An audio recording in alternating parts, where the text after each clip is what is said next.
ነብዩን ሰለላሁ ዐለይሂ ወሰለም ማወቅ።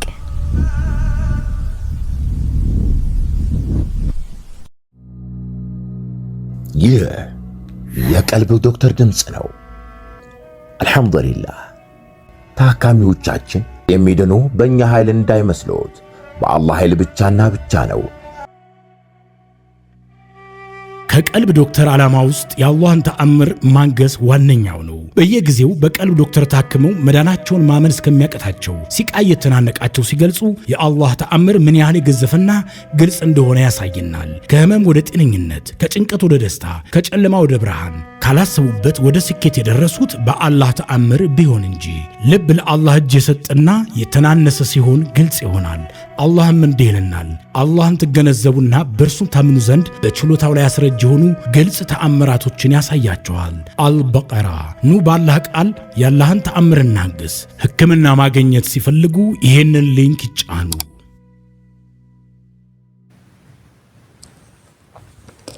አሰላሙ አለይኩም ወራህመቱላሂ ወበረካቱሁ። ውድና የተከበራችሁ የቀልብ ዶክተር ቤተሰቦቻችን እንደምን ከረማችሁልን? በያላችሁበት ያለ እዝነት ጥበቃ አይለያችሁ።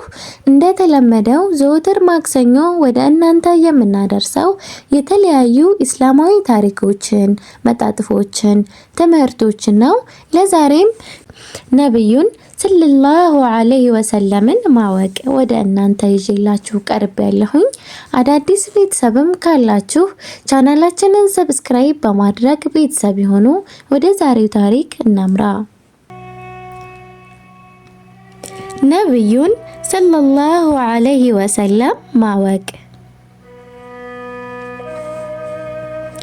ልደታቸው የተወለዱት እንደ ኢሮፒያን አቆጣጠር በ570 መካ ውስጥ ነው። ሲወለዱ አባታቸው በሕይወት አልነበሩም።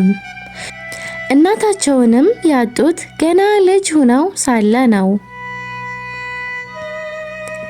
ተንከባክበው ያሳደጓቸው በመጀመሪያ አያታቸው አብዱል ሙጠሊብ ሲሆኑ በመቀጠል ትንሽ አደግ እንዳሉ ደግሞ አጎታቸው አቢ ጧሊብ ናቸው።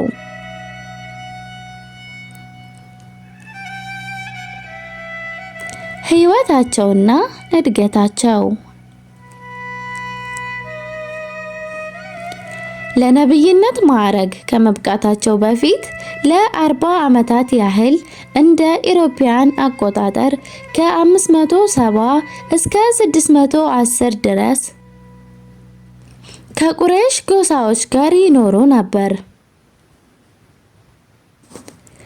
በዚህ ጊዜያት ውስጥ የታላቅ ስነ ምግባርና የጽናት ተምሳሌት እንዲሁም መለያ ሆነው ቆይተዋል። ታማኙ፣ እውነተኛው በሚሉ ቅጽል ስሞች በገሃድ ይታወቁ ነበር።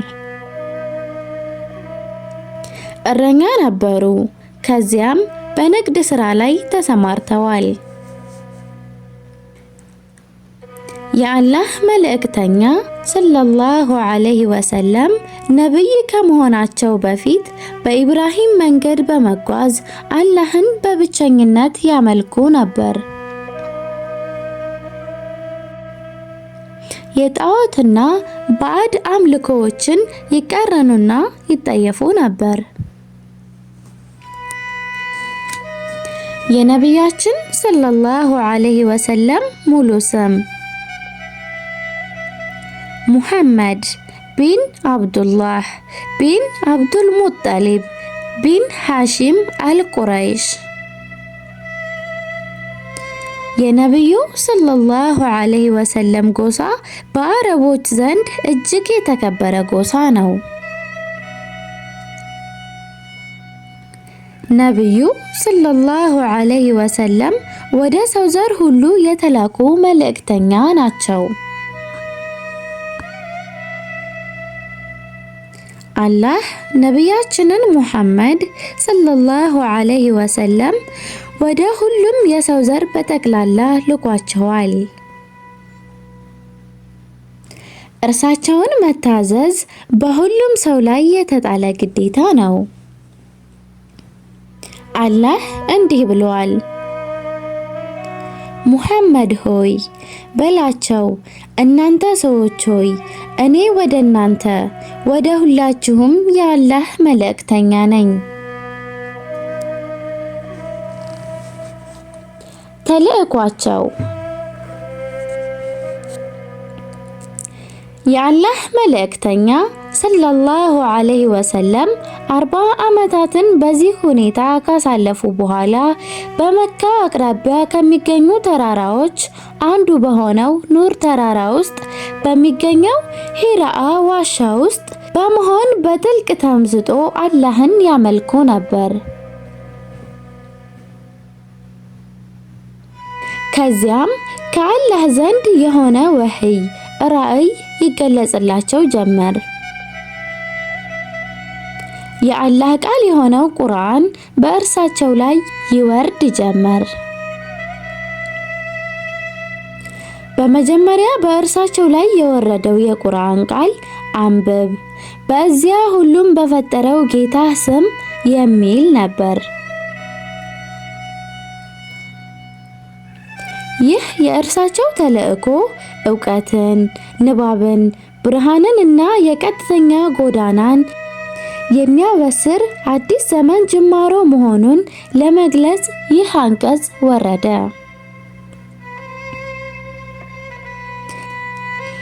ከዚያ በ23 ዓመታት ጊዜ ውስጥ ሌሎች የቁርአን አንቀጽ እየተከታተሉ ወረዱ።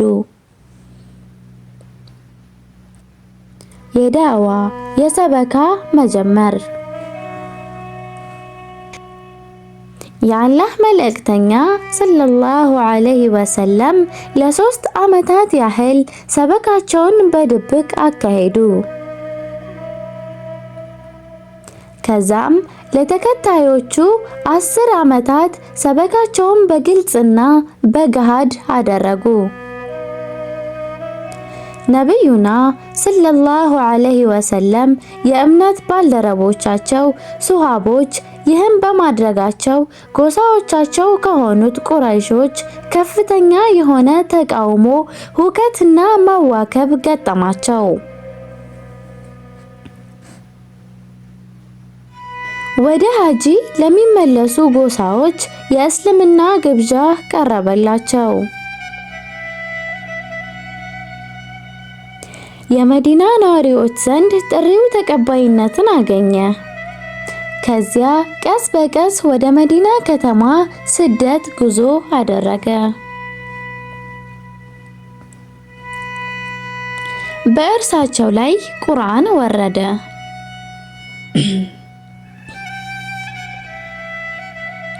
አላህ ከፊቱም ከኋላውም ሐሰት የሌለውን ታላቅ መጽሐፍ ቁርአንን በነብዩ ሙሐመድ ሰለላሁ ዐለይሂ ወሰለም ላይ አወረደ። የነቢያትና የመላእክተኞች መደምደሚያ አላህ ነብዩን ሰለላሁ ዐለይሂ ወሰለም የላከው የመጨረሻ መደምደሚያ ነብይ አድርጎ ነው። ከእርሳቸው በኋላ የሚነሳ አንድም ነብይ የለም። አላህ እንዲህ ይላል፣ ግን የአላህ መልእክተኛና የነብዮች መደምደሚያ ነው።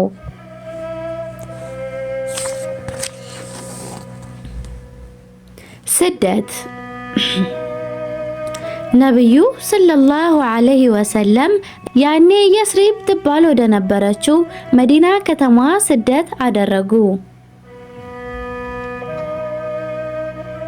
ዳዋ ጥሪያቸውን ያወግዙ የነበሩ ቁረይሽ ጎሳ ባላባቶች ነብዩ ሰለላሁ ዐለይሂ ወሰለም ላይ የግድያ ሙከራ አሲረው ነበር። ነብዩ ሰለላሁ ዐለይሂ ወሰለም ወደ ኢስላም እየተጣሩ ለ10 ዓመታት ያህል በመዲና ከተማ ኖሩ። ሰላት፣ ዘካና ሌሎች የሸሪዓ ህግጋቶችን እንዲተገብሩ ትዕዛዝ አስተላለፉ። እስልምናን ማሰራጨት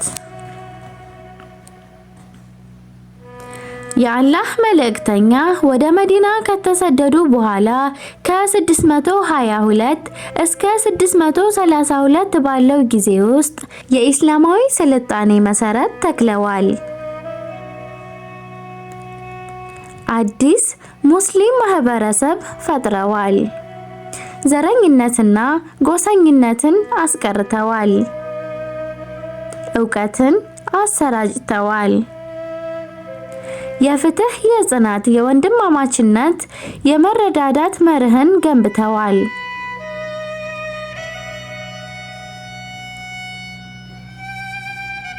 አንዳንድ ጎሳዎች እስልምናን በአጭሩ በማስቀረት ተነሳስተው ነበር። በዚህም ምክንያት ብዙ ጦርነቶች ተካሂደዋል። አላህ ሃይማኖቱንና መልእክተኛውን ረድቷል። ከዚህ ኋላ በመካ ኗሪ የሆኑ ብዙ ጎሳዎች ወደ እስልምና ገብተዋል።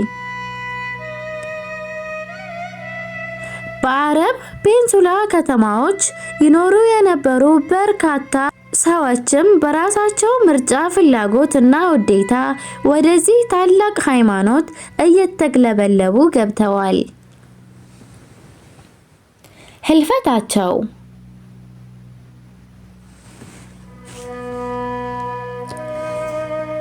የአላህ መልእክተኛ ሰለላሁ ዐለይሂ ወሰለም በሂጅራ ዘመን አቆጣጠር ሰፈር 11 መልእክታቸውን አሰራጭተው ጨረሱ። አደራቸውንም ተወጡ። አላህም ሃይማኖቱን ሙሉ በማድረግ ለሰዎች ጸጋውን አጎናጸፈ። ነብዩ ሰለላሁ ዐለይሂ ወሰለም የወባ ህመም አጋጠማቸው። ያደረባቸው ህመም እየጸና ሄደ።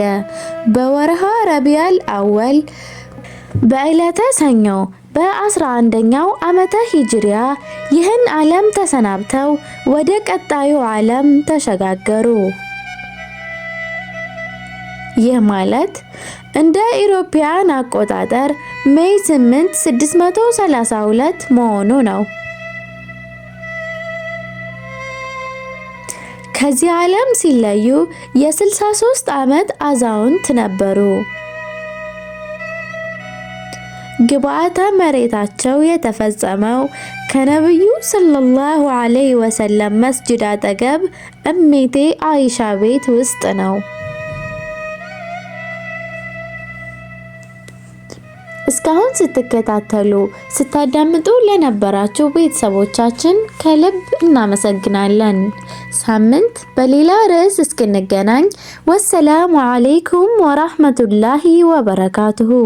እንኳን ወደ ትክክለኛው የአፍያ መንደር በሰላም መጡ። የቀልብ ዶክተር በሲህር፣ በጅን፣ በአይንናስ እንዲሁም የስነ ልቦና ጫና የደረሰባቸው የሰው ዘር ፍጥረታት በሙሉ ታክሞ የሚድኑበት ነው። ሕክምናው በቁርአን፣ ሕክምናው በአስካሮች፣ ሕክምናው በዱዓዎች፣ በሰደቃ የሚካሄድ ሲሆን ነቢያዊ ሱናን በተመረኮዙ እጅግ ጥበብና እውቀትን ባካበቱ የሩቃ ዶክተሮች ይታከማሉ። እወቁ፣ ሕክምናው ሸሪዓዊ ብቻ ነው። አያምልጦት፣ እድሉን ይጠቀሙ። ባሉበት ሆነው ራስዎን ያክሙ። ሕክምና ማግኘት ሲፈልጉ ተከታዩን ሊንክ ይጫኑ።